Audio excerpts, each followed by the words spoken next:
This Ravens offense, and first of all, you don't know which quarterback you're going against. So what challenges does that present for you? Right.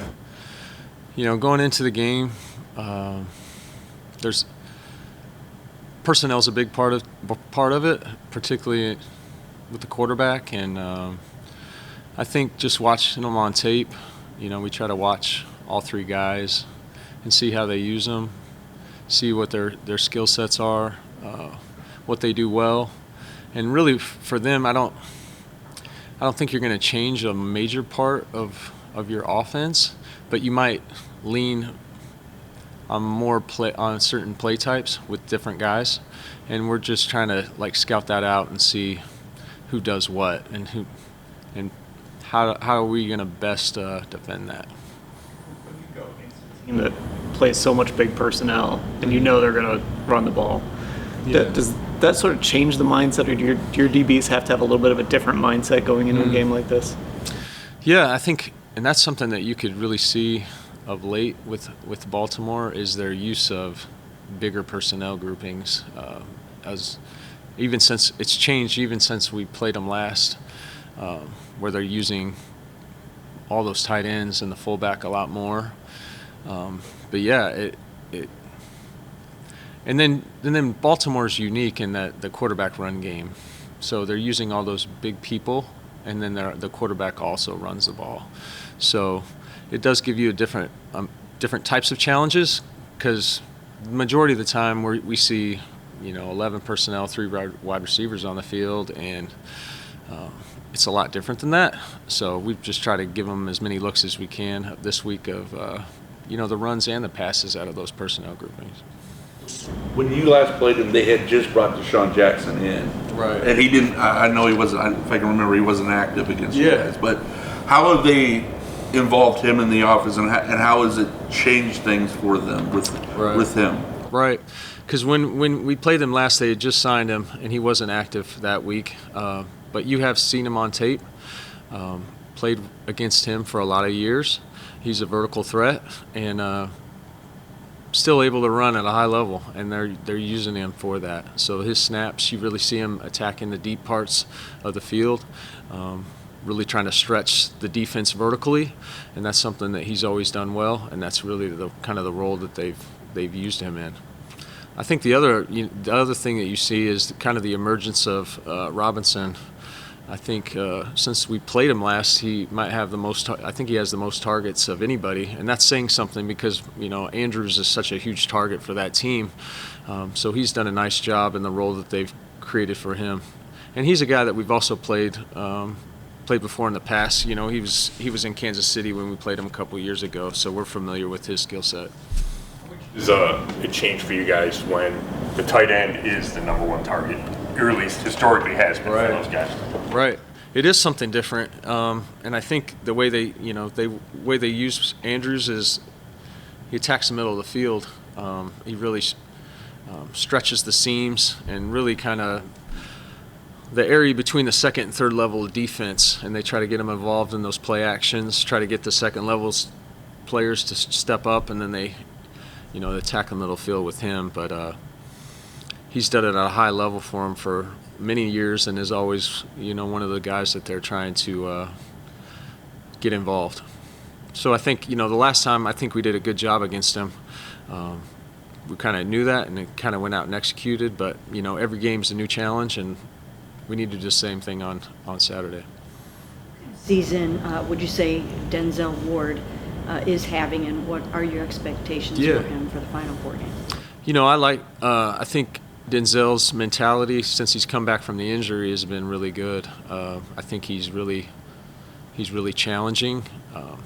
The role that we have for him is a little bit different than what we've had for him in the past, where we're lining him up, the coverage calls that we're making for him, and I think he's really stepped up to the challenge, because most of the time we're putting him in the most challenging spot of our corner positions.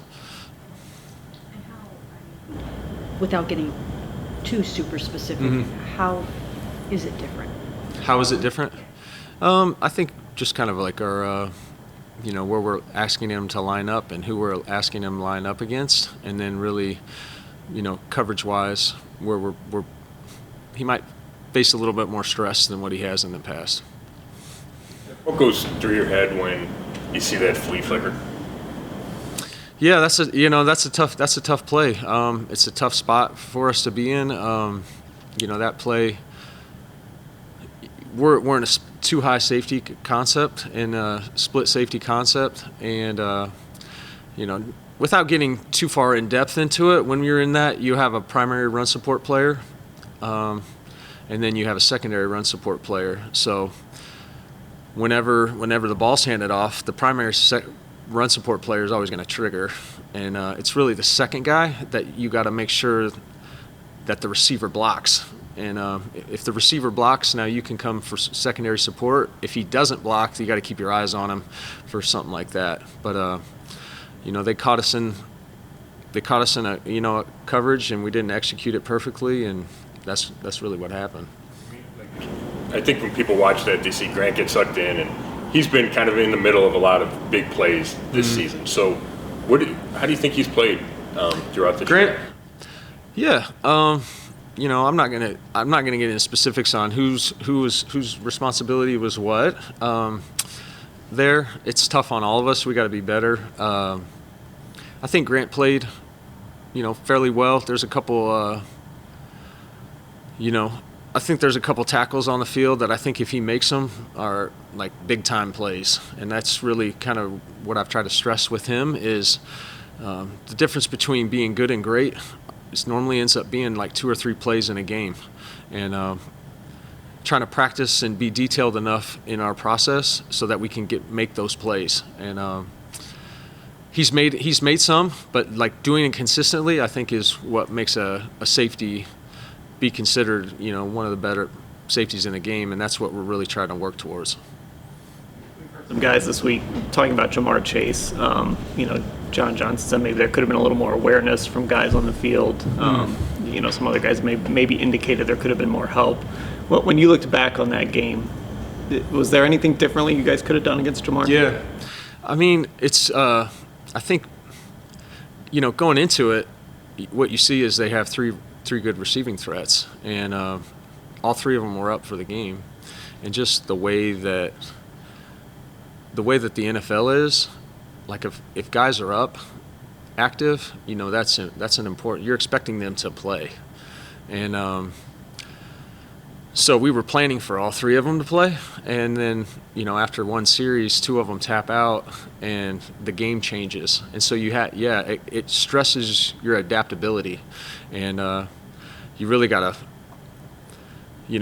feel the game out. What is it going to be? And I know Jamar had 15 targets. I thought we did pretty well on him. I think, Denzel won his fair share of them. I think some of them, they caught us, in some of the catches that he had, I think caught us in, like, run calls, and that's a big part of it, because you can't just say we're going to defend Jamar Chase and not respect Joe Mixon in the run game.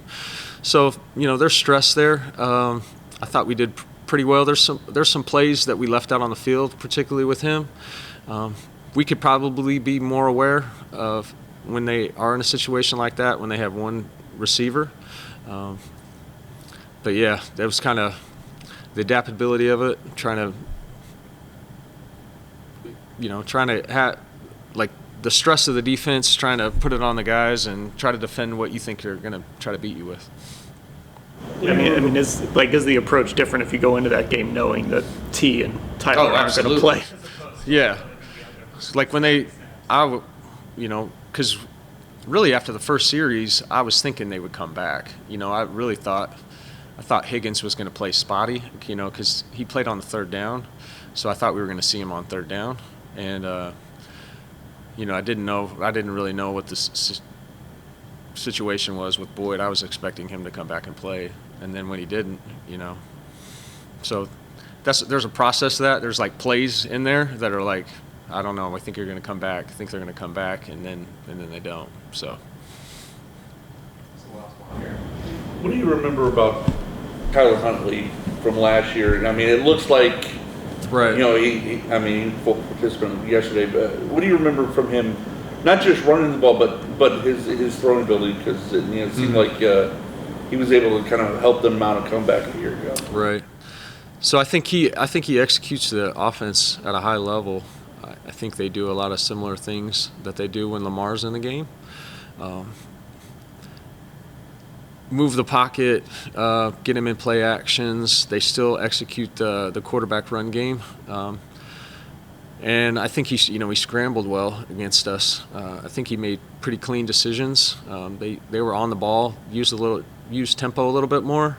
I think what I've seen from them is they might run the ball a little bit more with him, play a little more, throw a little more quick game with him. But he does see the field well. I think he executes our offense at a high level, and he did that last week. Just be curious to see what they do with him in the quarterback run game. He really took a shot from Mika in that game.